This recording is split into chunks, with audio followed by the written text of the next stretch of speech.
நம்ம பாட்டு கேட்கும்போது ஜென்ரலாக வந்து எதுக்கு கேட்போம்? ஒன்று ரொம்ப சந்தோஷமாக இருந்தால் கேட்போம், இல்லைனா ரொம்ப சோகமாக இருந்தால் கேட்போம். இந்த மாதிரி நிறைய ஃபீலிங்ஸ் இருக்குது பாட்டு கேட்குறதுக்கே. இப்போ லவ் சாங்ஸ் கேட்டால் நம்மளுக்கு ஒரு மாதிரி சூப்பராக இருக்கும். லவ் ஃபீலர் சாங் கேட்டால் அது ஒரு ஃபீலிங்கில் இருக்கும். மோட்டிவேஷன் கேட்டால் அது ஒரு மாதிரி இருக்கும். இந்த மாதிரி சொல்லிட்டே போகலாம் ஒரு எமோஷனு. பட் வந்து சில பாட்டு கேட்கும்போது ஒரு மாதிரி நம்ம அந்த மெயின் கேரக்டராக ஃபீல் பண்ணுவோம். மோட்டிவேஷன் சாங்கு, இந்த குத்துப்பாட்டு அதெல்லாம் இல்லை. ஜென்ரலாக வந்து சில பாட்டு கேட்கும்போது நம்ம தான் அப்படின்றது, நம்ம தான் ஆளே அப்படி அந்த ஹை கிடையாது, அதை விட கொஞ்சம் கீழே இறங்கி ஒரு மாதிரி எல்லாரோட நான் தான் சூப்பரில் அந்த மாதிரி ஒரு தாட்டு, ஒரு கூலாக இருக்கும் நம்மளுக்கு அதாவது கேட்குறத வெளியே போய் சொல்கிறதுனால ஒரு கூல்னஸ் நிறைய பேர் வந்து சொல்லுவாங்க, நான் இவர் பாட்டெலாம் கேட்குறேன் தெரியுமா அப்படின்னு சொன்னால் அதில் ஒரு கூலாக வந்து காட்டிக்கிறதுக்காக நிறைய பேர் வந்து சொல்லுவாங்க. நான் அதை சொல்ல வரல, நம்மளே நம்மளை அந்த மாதிரி ஃபீல் பண்ண வச்சுப்போம். செம்மையாக இருக்குல்ல, நம்மளே ஒரு நம்ம அந்த டைமில் வந்து லைஃப்பில் நடக்கிற பிரச்சனை அதெல்லாம் அப்படியே ஓரமாக தள்ளி வச்சுட்டு நம்ம ஒரு மாதிரிடா சூப்பர்ரா செம்மையாக இருக்குது அந்த மாதிரி ஒரு கூலான ஒரு ஃபீலிங் வந்து நம்மளுக்கு கிடைக்கும். ஸோ எனக்கு வந்து அந்த மாதிரி பாட்டு ரொம்ப பிடிக்கும், அந்த மாதிரி பாட்டு இருந்தால். பட் என்னென்னா அது கிடைக்கிறது வந்து கஷ்டம். எனக்கு எக்ஸாம்பிளுக்கு சொல்லணுன்னா, இப்போ டக்குன்னு கேட்டால் வா வா வா வா வா வெண்ணிலா பாட்டு இருக்குல்ல, இது ஆம்பளை படத்தில் வா வா வா வெண்ணிலா அந்த பாட்டு இருக்குல்ல, எனக்கு அது கேட்கும் போது ஒரு மாதிரி அப்படியே ப்ரீஸியாக அப்படியே கூலாக ஒரு மாதிரி செம்மையாக இருக்கும். அப்படியே ஜாலியாக ஏதோ ஒரு சூப்பரான ஒரு ஃபீலிங் வந்து இருக்கும் அந்த பாட்டில். அந்த மாதிரி தான் வந்து இன்றைக்கி நம்ம பேச போகிற ஒரு பாட்டு இருக்குது. ஸோ இது வந்து இன்றைக்கி நம்ம ஜூன் போனால் பாட்டு பற்றி பேச போகிறோம். இது வந்து நில் கவனி ரசி, நான் முன்னாடி ஸ்டார்ட் பண்ண அந்த சீரீஸு அங்கே ஆரம்பித்து நடுவில் சீரீஸாக பேசி அந்த சீரீஸை மறந்தே போயிட்டேன். அதனால் நான் திடீர்னு ஞாபகம் வந்துச்சு, சரி நில் கவனி ரசி வந்து நம்ம ஆரம்பித்தோம், அதுவரை பேசவே இல்லையே அப்படின்னு சொல்லிட்டு தான் இந்த பாட்டு வந்து எடுத்துகிட்டு வந்திருக்கேன். இது ஆக்சுவலாக வந்து ஒரு பிரேக்கப் சாங்கு. பிரேக்கப் சாங்குக்குள்ளே பெரிய பெரிய ஃபிலாசபி வந்து பேசுகிறாங்க, நார்மலான ஃபிலாசபி இல்லை. ஆக்சுவலாக இந்த பிரேக்கப் சாங் கேட்டிங்கன்னா ஓகே இதுக்கு மேலே இருக்குது போல் லைஃபு, இது மட்டும் இல்லை போலன்னு நினச்சிட்டு வெளியே வர அளவுக்கு உள்ளே வந்து மேட்ரு இருக்குது. ஆனால் அது எத்தனை பேருக்கு லவ் ஃபெயிலியர் சாங்குன்னு தெரியும்னே எனக்கு தெரில. அது பிரேக்கப் ஆனதுக்கப்புறம் இந்த பாட்டு வரும். பட் இது கேட்கவும் அந்த லவ் ஃபெயிலியர் ஃபீலில் இருக்காது. லிரிக்ஸு சுத்தமாக அப்படி இருக்காது, ஒரு மாதிரி ரொம்ப ஃபிலாசபிக்கலாக இருக்கும் லிரிக்ஸு. எனக்கு இது வந்து பா விஜய் எழுதியிருப்பார் லிரிக்ஸு. அவர் வந்து ரொம்ப பயங்கரமாக எழுதியிருக்கார். அதாவது சில லிரிக்ஸ்லாம் நான் கேட்கும் போது பச்சை குத்திக்கலாமா இந்த லிரிக்ஸை, இல்லை வந்து இதுதான் நம்ம லைஃப் மோட்டோன்னு எடுத்துகிட்டு போயிடுவோமா அப்படின்ற மாதிரிலாம் நான் யோசித்தேன். அந்தளவுக்கு லிரிக்ஸ் வந்து ரொம்ப செம்மையாக இருக்கும் இந்த பாட்டில். அண்டு ஹாரிஸ் வந்து சொல்லவே வேணாம். இந்த படம் எப்போ ரிலீஸ் ஆச்சுன்னு ஞாபகம் இல்லை, பட் நான் சின்ன வயசில் இருக்கும்போது நிறைய இடத்துல வந்து இந்த ஸ்டார்டிங் அந்த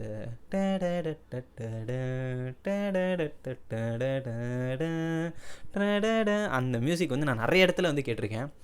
எனக்கு இந்த பாட்டை பற்றி பேச போகிறேன்னும் போதே ஒரு மாதிரி ரொம்ப எனர்ஜெட்டிக்காக சூப்பராக இருக்குது. ஏன்னா இது எனக்கு ரொம்ப பிடிச்ச பாட்டு. ஒரு மாதிரி அந்த கூல் ப்ரீஸி ஃபீல் வந்து இந்த பாட்டில் இருக்கும். இன்னொரு விஷயம் வந்து சொல்லணுன்னா, இந்த பாட்டு வந்து எப்படி அப்படின்னு என்கிட்ட கேட்டால், இதை நான் வந்து இந்த பழங்காலத்து ஒயின்லாம் வச்சுருப்பாங்க தெரியுமா பாட்டிலில், அப்படியே லக்ஸூரியஸாக ரொம்ப பயங்கரமாக இருக்கும்ல, அந்த மாதிரி ஒரு பொருளாக நான் இந்த பாட்டை பார்க்குறேன். நான் இந்த பாட்டை கேட்குறதே வந்து நம்ம ஏதோ ஒரு லக்ஸூரியான ஒரு ஃபீலை வந்து இப்போ வந்து ஃபீல் பண்ணிட்டுருக்கோம் அப்படின்னு நினச்சி தான் இந்த பாட்டையை நான் கேட்பேன். அந்த மாதிரி எனக்கு ரொம்ப ஒரு ராயலாக பயங்கரமாக இருக்கும் இந்த பாட்டு, அந்த ஒரு ஃபீலில் இருக்கும்.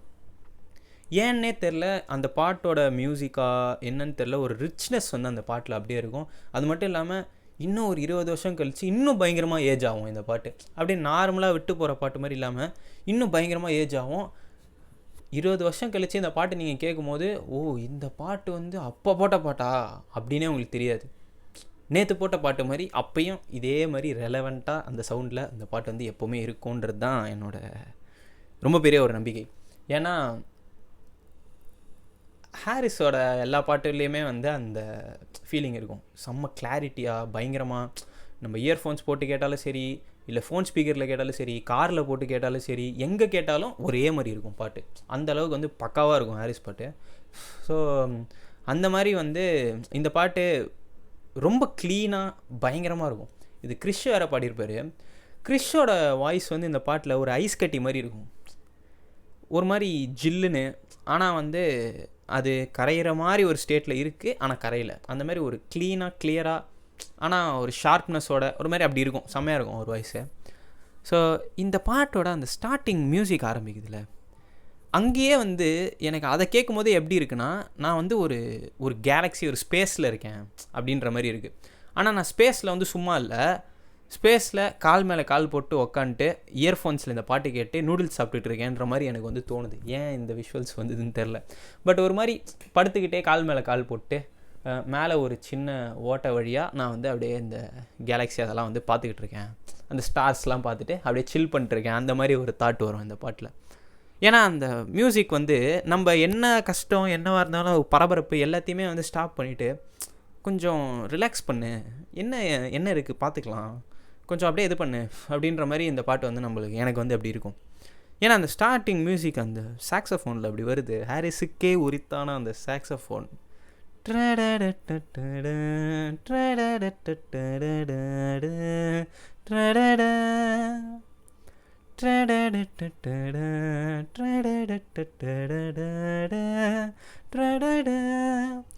பிரேக்கப் சாங் வந்து இவ்வளோ கூலாக சவுண்டே ஆகக்கூடாது. ஆக்சுவலாக அது ஒரு க்ரைம்னே சொல்லலாம். ஏன்னா அந்தளவுக்கு வந்து ஒரு ஜாலியாக அப்படி அந்த மாதிரி ஒரு சில் வைப்பில் வந்து இந்த பாட்டு இருக்கும். அதுக்கப்புறம் வந்து ட்ரம்ஸ் வந்து ஆட் ஆகுது. அந்த ட்ரம் சவுண்ட் இருக்கே, அது வந்து உங்களுக்கு எப்படி இருக்கும் தெரியுமா, உங்கள் காது பக்கத்தில் வந்து ட்ரம்ஸ் வச்சு வாசிக்கிற மாதிரி இருக்கும். அவ்வளோ கிளியராக நான் அந்தளவுக்கு வந்து ஒரு ஒரு க்ளீனான ஒரு ட்ரம் சவுண்ட் வந்து கேட்டது வந்து ரொம்ப கம்மி. அப்படியே கிளியராக வந்து கேட்கும். அதோட இந்த சாக்ஸோஃபோனோட மியூசிக் கலக்கும் போது ஒரு சரியான ஒரு ஃபீலிங் அது. அந்த இன்டர்வியூலே பாட்டு ஃபுல்லாகவே வந்தால் கூட நான் கேட்டுனே இருப்பேன் அப்படின்ற மாதிரி இருந்துச்சு எனக்கு. ஏன்னா அதில் ஒரு ஒரு கூல்னஸ் இருக்குது. அதை தாண்டி ஏதோ ஒரு ஒரு ரிலாக்ஸேஷன் வந்து அது கொடுக்குது. அப்படியே போகுது அது பாட்டு ஒரு ட்ராக்கில், ரொம்ப ஹை போல் லோ போல் ஒரே ஒரு மிட் லெவலில் அப்படியே போயிட்டே இருக்குது. அது பாட்டு ஓடிக்கிட்டே இருக்குது. பாட்டு அப்படியே வந்து போனதுக்கப்புறம் வந்து கிறிஷ் பாட ஆரம்பிக்கிறாரு. அவர் பேர் மாதிரியே தான் அவர் வாய்ஸ் இருக்குது பாருங்களேன், கிறிஷ். அதுதான் ஆக்சுவலாக அவரோட வாய்ஸ் வந்து எப்படி இருக்குது, எதனா ஒரு வேர்டில் டிஸ்கிரைப் பண்ணுங்க அப்படின்னா கிறிஷ் அப்படின்னு நான் சொல்லுவேன். அந்த மாதிரி ஒரு வாய்ஸ் அவருக்கு. அது உங்களுக்கு புரியுதா தெரில, எனக்கு அது டக்குன்னு அது அந்த மாதிரி இருக்குது. அப்படியே போது கிறிஷ் வந்து பாட ஆரம்பிக்கிறாரு.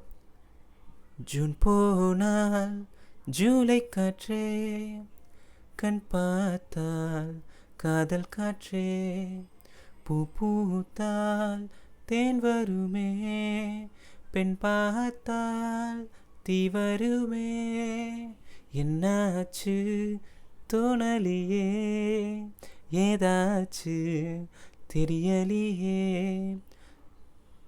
நட்பாச்சு லவ் இல்லையே, லவ் ஆச்சு நட்பில்லையே. சரி, இங்கே நிப்பாட்டுவோம். இது வந்து நான் இப்போது மியூசிக் இல்லாமல் பாடுறேன். பட் நீங்கள் இந்த பாட்டு கேட்கும்போது அப்படி தலை ஆடிக்கிட்டே இருக்கும், அப்படி கான்ஸ்டண்ட்டாக அப்படி ஆடிக்கிட்டே இருக்கும். ஏன்னா அதோட பீட்டோட கிறிஷ் வாய்ஸ் கலக்கும் போது ஒரு அந்த லெவல் வந்து இவ்வளோ தான் இருக்குது. நம்ம அப்படியே தலையை போட்டு பேங்க் அப்படி இது பண்ணி வைப் பண்ண போகிறது இல்லை. அதே மாதிரி அப்படியே சோகமாக அப்படி உக்காந்துட்டும் கேட்க போகிறது இல்லை. பீட் இப்படி போதா, இப்படியே போயிட்டுருக்கு ஒரு பால் மாதிரி இப்படி நம்மளும் இதோடய சேர்ந்து லைட்டாக ஒரு அப்படி ஆட்டிக்கிட்டே கேட்டால் எப்படி இருக்கும், அந்த மாதிரி இருக்கும். லிரிக்ஸ் வந்து பாருங்கள், ஜூன் போனால் ஜூலை காற்றே. ஓகேவா, ஜூன் முடிஞ்சிருச்சுன்னா அடுத்து ஜூலை காற்று இப்போ வரப்போகுது. கண் பார்த்தால் காதல் காற்றே. நம்ம கண் இருக்குல்ல, அது வந்து யாரையாவது ஒருத்தவங்களை போய் பார்த்துச்சுன்னா காதல் காற்று வருது. இதுக்கப்புறம் பூ பூத்தால் தேன் வருமே, பெண் பார்த்தால் தீ வருமே. இதை வந்து நம்ம நல்லா நோட் பண்ணணும். பூ பூக்கும் போது உள்ளேருந்து நம்மளுக்கு வந்து தேன் வருது. ஆனால் இப்போ ஒரு பொண்ணு நம்மளை பார்த்தா எப்படி இருக்குது, அந்த ஃபீலிங்கை டிஸ்கிரைப் பண்ணுங்க அப்படின்னு சொன்னால் பாவிஜய் எழுதுறாரு, பெண் பார்த்தால் தீ வருமே அப்படின்னு எழுதுறாரு. அதுக்கப்புறம் என்னாச்சு தோணலையே, ஏதாச்சு தெரியலையே. சரியா, என்னமோ ஆயிடுச்சு, ஏதோ ஆயிடுச்சு, என்னன்னு தெரில, டெஃபினிஷன் ஆஃப் லவ்னு வச்சுக்கோங்களேன். என்னாச்சு தோணலையே, ஏதாச்சு தெரியலையே. அதுக்கப்புறம் நட்பாச்சு லவ் இல்லையே, லவ் ஆச்சு நட்பில்லையே அப்படின்றாரு. இது அவர் இது மீன் பண்ணி தான் எழுதியிருக்காரா என்னன்னு தெரில. பட் வந்து இதில் ஒரு பெரிய ஒரு டீப் மீனிங் இருக்குன்ற மாதிரி எனக்கு தோணுது. நான் எல்லாத்தையும் அப்படி பார்த்துக்கிட்டு இருக்கேன், மேபி அதனால் கூட இருக்கலாம். ஃபஸ்ட்டு வந்து நட்பாச்சு லவ் இல்லையே. ஒருத்தவங்களோட நீங்கள் ஃப்ரெண்டாக பழகுறீங்க, ஆனால் அந்த இடத்துல லவ் வரல, ஃப்ரெண்ட்ஷிப் அப்படி அந்த மாதிரி அப்படி போயிடுது, நட்பா அப்படி போயிடுது. அதுக்கப்புறம் லவ் ஆச்சு நட்பில்லையே. எப்போவுமே நான் வந்து எப்படி சொல்லுவேன்னா, ஒரு ஒரு லவ்னு ஒன்று இருந்துச்சுன்னா அதுக்குள்ளே வந்து ஒரு சின்ன ஒரு ஃப்ரெண்ட்ஷிப் வந்து ஒன்று இருந்ததுன்னா கம்யூனிகேட் பண்ணுறதுக்கு, நிறைய விஷயம் சொல்கிறதுக்கு, வாங்குறதுக்குலாம் ரொம்ப ஈஸியாக இருக்கும், இன்னும் கொஞ்சம் ஜாலியாக இருக்கும். அந்த ஒரு ஃபேக்டர் வந்து உள்ளே இருக்கணும் அப்படின்னு சொல்லி நான் யோசிப்பேன். ஸோ அந்த மாதிரி. ஆனால் வந்து லவ் ஆச்சு நட்பில்லையே அப்படின்றத அவர் ஒரு விஷயமாக சொல்கிறார். கரெக்டாக. இதுக்கப்புறம் இதை தான் வந்து நான் சொல்கிறேன். நீங்கள் இதை ஒரு லைஃப் மோட்டோவாக எடுத்துகிட்டே நீங்கள் இதுக்கு மேலே ட்ராவல் பண்ணலான்னு நான் சொல்கிறேன். என்னென்னா, நேற்று என்பதுன் கையில் இல்லை, நாளை என்பதுன் பையில் இல்லை, இன்று மட்டுமே நெஞ்சில் மிச்சம் உண்டு. தோழா மொத்த கூத்துக்கள் யாருக்காக, மொத்த பூமியும் கூத்துக்காகத்தான். அன்பே, நேற்று என்பதுன் கையில் இல்லை, நாளை என்பதுன் பையில் இல்லை, இன்று மட்டுமே நெஞ்சில் மிச்சம் உண்டு. தோழா மொத்த கூத்துக்கள் யாருக்காக, மொத்த பூமியும் கூத்துக்காகத்தான். அன்பே அப்படின்னு சொல்லிட்டு மியூசிக் வருது. இப்போது நேற்று என்பது உன் கையில் இல்லை, நாளை என்பது உன் பையில் இல்லை, இன்று மட்டுமே நெஞ்சில் மிச்சம் உண்டு. கரெக்டாக. நேற்றுன்றது உன் கையில் இல்லை, நாளைன்றது உன் பையிலலாம் கிடையாது. இன்றைக்கி மட்டும்தான் எங்கே இருக்குது தெரியுமா? உன் நெஞ்சில் மிச்சம். இன்றைக்கின்ற ஒரு விஷயம் மட்டும்தான் உன் நெஞ்சில் மிச்சம்னு ஒன்று இருக்குது. அதுக்கப்புறம் ஒரு இதுதான் வந்து ஒரு பெரிய ஃபிலாசபி. இதை நம்ம எடுத்துக்கலான்ற, லைஃபே இதை வச்சு நம்ம ஃபார்வர்ட் பண்ணலான்ற சிம்பிளாக ஒரு ரொம்ப ஈஸியாக சொல்கிறாரு. மொத்த கூத்துக்கள் யாருக்காக, மொத்த பூமியும் கூத்துக்காகத்தான். அதாவது நம்ம இப்போ பண்ணுறோம்ல, நிறைய வேலை, நிறைய விஷயம் பண்ணுறோம். யாரோ ஒருத்தருக்காக என்னென்னமோ கூத்தெல்லாம் பண்ணிருக்கோம். நம்மளுக்காக பண்ணுறோமா, வேறு யாராவது ஒருத்தவங்களுக்காக பண்ணுறோமா, இல்லை எதுக்கு பண்ணுறோன்னே தெரியாமல் பண்ணிட்டுருக்கோமா, இந்த மாதிரி நிறைய வேலை. இருக்கிற இந்த லைஃப்பில் என்ன லைஃப் இது? நேற்றுன்னு உன் பையில் இல்லை, நாளை உன் கையில் இல்லை, இன்றைக்கி தான் வந்து நெஞ்சிலே மிச்சம் இருக்குது அப்படின்ட்டு இருக்க இந்த லைஃப்பில் கண்ணா பின்னான்னு கூத்து பண்ணிட்டுருக்கோம். இந்த மொத்த கூத்துக்கள் யாருக்காக அப்படின்னு கேட்டு அடுத்து அவர் சொல்கிறாரு, மொத்த பூமியுமே கூத்தடிக்கிறதுக்கு தானே அப்படின்றார் அவர். புரியுதா? மொத்த கூத்துக்கள் யாருக்காக, மொத்த பூமியும் கூத்துக்காகத்தான். நீங்கள் மொத்த பூமியை எதுக்கு? நீ ஜாலியாக இருக்கிறதுக்கு தான். இந்த மொத்த பூமியே நீ ஜாலியாக இருக்கணும் தான். நீ என்னடானா இவ்வளோ கூத்து பண்ணிட்டுருக்க இந்த பூமியில், இந்த பூமியே கூத்தடிச்சு ஜாலியாக இருக்கிறதுக்கு தான். நீ என்னடானா இப்படி இருக்கன்னு சொல்லி நம்மளை பார்த்து கேள்வி கேட்குறாரு. அதுக்கப்புறம் வந்து திரும்பி அந்த ஜூன் போனால் வருது. ஓகேவா? இது வந்து அதுக்கப்புறம் ஒரு பெரிய பயங்கரமான கிட்டாரில் வந்து ஒரு நடுவில் ஒரு மியூசிக் வருது, இன்டர்லோடு.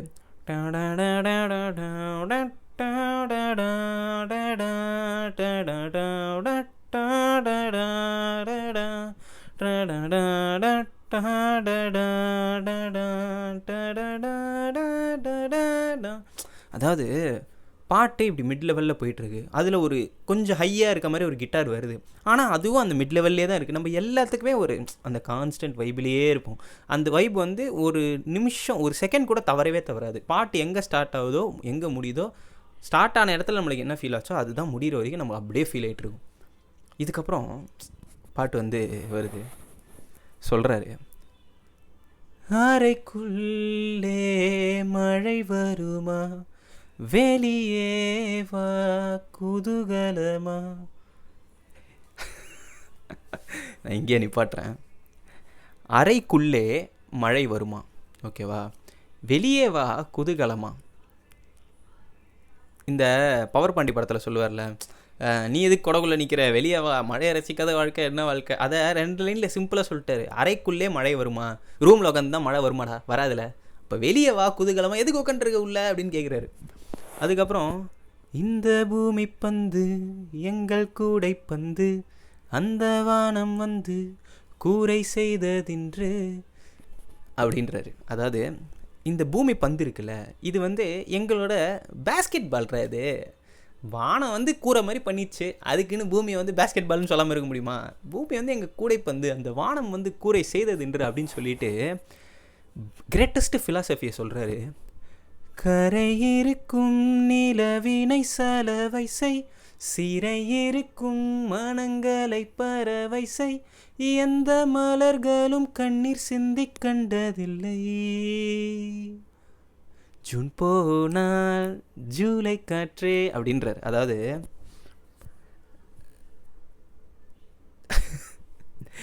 நிலவை வந்து நீ சலவை செய்ன்றாரு. கரை இருக்குது, அந்த நிலவில் வந்து கரைன்னு ஒன்று இருக்குது, அதை நீ எடுத்து சலவை செய் அப்படின்னு சொல்லிட்டு, அதாவது இது நிறைய இடத்துல வந்து இது சொல்லியிருப்பாங்க, வேர்ல்டில் நீங்கள் வந்து ஒரு டென்ட்டை போடுங்க அப்படின்னு சொல்லி. அந்த மாதிரி அந்த நிலவை எடுத்து நீ சலவை செய், நிலவில் கரை இருக்குது பாரு, அதை எடுத்து நீ சலவை செய். இதுக்கப்புறம் தான் கிரேட்டஸ்ட் லைன் வந்து ஒரு எப்படி சொல்கிறதுனா, ஒரு இதுக்கு மேலே உனக்கு நான் என்ன சொல்கிறது அப்படின்ற மாதிரியான ஒரு லைன். சிறை இருக்கும் மனங்களை பறவை செய்ன்றார். உன் மனசு வந்து ஒரு சிறைக்குள்ளே இருக்குது, நீ வந்து அந்த அது உள்ளே இருக்கிற வேஸ்ட்ராது. மனம் எப்படி தெரியுமா இருக்கணும், பறவை மாதிரி பறக்கணும். ஸோ சிறை இருக்கும் மனங்களை பறவை செய், எந்த மலர்களும் கண்ணீர் சிந்தி கண்டதில்லைன்றார் அவர். ஒரு எந்த ஒரு பூவுமே நான் அழுது பார்த்ததில்லை, நீ ஏன் இப்படி உட்காந்துருக்க. அதுக்கப்புறம் தான் எனக்கு ரிமைண்ட் ஆகுது, ஓ ஆமாம்ல இது பிரேக்கப் சாங்கில் அப்படின்னு சொல்லி அப்புறம் தான் எனக்கு ஞாபகம் வருது. பார்த்தா அதுக்கேற்ற மாதிரி எல்லா லைனுமே இருக்கும். சிறை இருக்கும் மனங்களை பறவை செய், எந்த மலர்களும் கண்ணீர் சிந்தி கண்டதில்லை, நீ என்னடானா உட்காந்து அழுதுகிட்டு இருக்க அப்படின்னு சொல்லிட்டு அவர் வந்து அசால்ட்டாக சொல்லிட்டார் அதை. இதுக்கப்புறம் வந்து இந்த ஹாரிஸுக்கே உரித்தான ஒரு பயங்கரமான ஸ்பானிஷாக, அது என்னன்னே தெரில, அந்த மாதிரியான ஒரு வித்தியாசமான ஒரு மொழியில் பயங்கரமான ஒரு மியூசிக் ஒன்று வந்துட்டு, அதுக்கப்புறம் வந்து முடியல பாட்டுணும் அப்படின்னு சொல்லி திரும்பி ஒரு ஸ்டான்ஸாக எடுத்துகிட்டு வர்றாரு. இருப்போமா வெளிப்படையாய், சிரிப்போமா மலர்கூடையாய், சிற்பி வீரர்களும் சிலை செதுக்குமே, பெண்ணின் விழிகளோ நம்மை செதுக்குமே, ரொம்ப காதலை இந்த பூமி கண்டிருக்கும், பல மாற்றங்கள் வந்து வந்து போயிருக்கும், இந்த உலகத்தில் எவருமே ராமனில்லை, ஜூன் போனால் ஜூலை காற்றே அப்படின்னு வருது. அதாவது எங்கே ஆரம்பித்தேன், இந்த ஸ்பானிஷ் வார்த்தையெல்லாம் முடிச்சுட்டு வரார் அவர். இருப்போமா வெளிப்படையாய், சிரிப்போமா மலர் குடையாய், ரெண்டு வார்த்தை, இருப்போமா வெளிப்படையாய், அவ்வளோதான் முடிஞ்சிருச்சு. வெளிப்படையாக இருந்துருங்களேன், இந்த மாதிரி இருப்போமே. இப்படி இருந்தால் அடுத்து என்ன தெரியுமா இருக்கும் உங்களுக்கு, சிரிப்போமா மலர் குடையாய். மலர் குடை இருக்குல்ல, அந்த மாதிரி நீ வந்து சிரி, ஜாலி, வெளிப்படையாக இருந்து ஜாலியாக சிரிச்சுக்கிட்டுரு இப்படின்னு சொல்லிட்டு அகெயின் வந்து ஒரு கிரேட்டஸ்ட் ஃபிலாசபி ஒன்று சொல்கிறாரு. இதில் எவ்வளோ பெரிய மீனிங் இருக்குது தெரியுமா. சிற்பி விரல்களும் சிலை செதுக்குமே, கரெக்டாக, சிற்பியோட விரல்கள் வந்து சிலை கண்டிப்பாக செதுக்க தான் செய்யும். அதுக்கப்புறம் பெண்ணின் விழிகளோ நம்மை செதுக்குமேன்ட்டார் அவர். இது எவ்வளோ ஒரு சம மேட்டர்னா, செல்வராகவனோட ஃபில்மோகிராஃபி அதை எடுத்து 7G ரெயின்போ காலனி, மயக்கம் என்ன, இந்த மாதிரி படங்களெல்லாம் லைனாக வச்சு இந்த ஃபீமேல் கேரக்டர்ஸ் வந்து மேல் கேரக்டர்ஸை ரொம்ப பார்த்துக்கிட்டு ஒரு பெரிய ஒரு ஆர்க் ஒன்று போகும்ல, அதை 2 வார்த்தையில் வந்து அவர் வந்து சொல்லிட்டார். பெண்ணின் விழிகளோ நம்மை செதுக்குமே, முடிஞ்சிருச்சு. ஒரு பொண்ணு உன்னை பார்க்குறா அப்படின்னு தெரிஞ்சாலே நம்மளுக்குள்ளே ஆட்டோமேட்டிக்காக நிறைய சேஞ்சஸ் வந்து நடக்கும் அப்படின்ற மாதிரி. இப்போ அவங்க பார்த்தா மட்டும்தான் சேஞ்சஸ் நடக்கணும் அப்படின்னு நான் சொல்ல வரல, அதை நான் இங்கே வந்து ஸ்ட்ராங்காக பதிவு பண்ணிக்கிறேன். பட் வந்து அது கேட்கும்போது நல்லா இருக்குல்ல, கவிதையில் எதுக்கு இதெல்லாம் பார்த்துக்கிட்டு. இந்த பெண்ணின் விழிகளோ நம்மை செதுக்குமே, நம்ம ஒரு பெட்டரான ஒரு ஆளாக மாறுறோமே. இப்போ அவங்க வந்து மாற்றுறாங்க, அது வேறு. அவங்க பார்த்தாலே அந்த பார்வையே நம்மளை வந்து நிறைய விதத்தில் வந்து மாற்றுது பாருங்களேன். ஸோ பெண்ணின் விழிகளோ நம்மை செதுக்குமே, நம்மளை மாற்றுதுன்னா நம்மளை செதுக்குது. ஒரு பெண்ணோட பார்வை தாண்டா உன்னோட கேரக்டரே கொஞ்சம் கொஞ்சமாக செதுக்கிட்டு வருது அப்படின்ற மாதிரி பெண்ணின் விழிகளோ நம்மை செதுக்குமே. ரொம்ப காதலை இந்த பூமி கண்டிருக்கும், நிறைய காதல், நிறைய இது வந்து இந்த பூமி பார்த்துருக்கோம், பல மாற்றங்கள் வந்து போயிருக்கும். ஆனால் என்னதான் நடந்தாலும் இந்த உலகத்தில் எவருமே ராமர் இல்லை. அதாவது ராமன் மாதிரி எல்லாருமே வந்து ரொம்ப ஹானஸ்டாக அப்படி ஒரு பயங்கரமான ஆளாக யாருமே கிடையாது இந்த உலகத்தில். எல்லாருமே கிரே ஷேடட் கேரக்டர்ஸ் தான் அப்படின்னு சொல்லி அசால்ட்டாக சொல்லிட்டாரு. ரொம்ப காதலை இந்த உலகம் பார்த்துருக்கோம், பல மாற்றங்கள் வந்து போயிருக்கும், என்னதான் ஆனாலும் இந்த உலகத்தில் எவருமே ராமர் இல்லை அப்படின்னு சொல்லிட்டு அதுக்கப்புறம் அப்படின்னு வரும். அதுக்கப்புறம் இந்த ஜூன் போனா லைன் வருதில்ல, என்னென்னமோ வேரியேஷன் பண்ணியிருப்பார் அதில் கிறிஷ். ஜூன் போனா ஜூலை காற்றே அப்படின்னு சொல்லும்போது ஹூ அப்படின்னு பின்னாடி ஒரு மியூசிக் வரும். கண் பார்த்தால் காதல் காற்றே அப்படின்னு வேற ஒன்று வருது. இந்த மாதிரி அப்படியே பாட்டு போய் அப்படியே ஒரு வைப் ஸ்டேட்லேயே இருந்து முடிஞ்சிடும். என்ன ஒரு சூப்பரான பாட்டு தெரியுமா? இந்த பாட்டு நீங்கள் கேட்டு ரோட்டில் நடந்து போனீங்கன்னா உங்களுக்கு வெயில் தெரியாது, மழை தெரியாது, நைட்டான்னு தெரியாது, பகல் எதுவுமே தெரியாது உங்களுக்கு. அப்படியே நீங்கள் ஒரு ஜோனில் இருப்பீங்க. அந்த ஜோனில் அப்படியே கான்ஸ்டண்ட்டாக அப்படியே போயினே இருப்பீங்க நீங்கள். பட் உங்களுக்கு எல்லாமே மறந்துட்டு மைண்டில் எதுவுமே இருக்காது. அப்படியே பிளெயினாக செம்மையாக இருக்கும் பாட்டு கேட்குறதுக்கு. ஆனால் இது உள்ளே வந்து பார்த்தீங்கன்னா அந்த வைபுக்கு ஏற்ற மாதிரியே சிம்பிளான விஷயங்களை வேர்ட்ஸ் வச்சு நிறைய பயங்கரமான ஃபிலாசபிலாம் டக்குன்னு பேசிட்டாங்க. நான்லாம் வந்து சிறை இருக்கும் மனங்களை பறவை செய்ன்றதுக்கு மேலே என்ன வேணும்? பெண்ணின் விழிகளோ நம்மை செதுக்குமேன்றதுக்கு மேலே என்ன இருக்குது? அங்கே தான் எல்லாமே இருக்குது, வேறு ஒன்றுமே இல்லை, முடிஞ்சிருச்சு. அதாவது இந்த பூமி பந்து எங்கள் கூடை பந்துன்றார் அவர். அங்கேயே எல்லாமே முடிஞ்சு போச்சு. இதை இவ்வளோ ஏன் போனோம் நம்ம? மொத்த கூத்துக்கள் யாருக்காக? மொத்த பூமியும் கூத்துக்காகன்றாரு. அதனால் அது ஒரு சரியான மேட்ரு. இந்த பாட்டு வந்து ரொம்ப ஃபேமஸான பாட்டு, எல்லோரும் கேட்டிருப்போம், ஒருமாதிரி வைப் பண்ணியிருப்போம், ஜாலியாக இருந்திருக்கோம், எல்லாமே பண்ணியிருக்கோம். ஆனால் உள்ள லிரிக்ஸ் வந்து நோட் பண்ணியிருக்கோமான்னு சொல்லி எனக்கு தெரில. நான் இப்போ தான் இல்லை, கொஞ்சம் நாளைக்கு முன்னாடி நோட் பண்ணி கேட்டிருப்பேன். இப்போ தான் அது டக்குன்னு பேசணும் அப்படின்னு சொல்லி தோணுச்சு, அதனால் பேசிட்டேன். நிறைய வந்து முக்கியமான லைன்ஸ்லாம் அந்த பாட்டில் இருந்துச்சு. அது கேட்கும்போது ரொம்ப செம்மையாக இருந்துச்சு. இந்த வீடியோ பார்த்து திரும்பி நீங்கள் போய் கேட்டு பாருங்கள், சூப்பராக இருக்கும் பாட்டு. இது மாதிரி வேறு ஒரு வீடியோவில் பார்ப்போம். அது வரைக்கும் டாட்டா.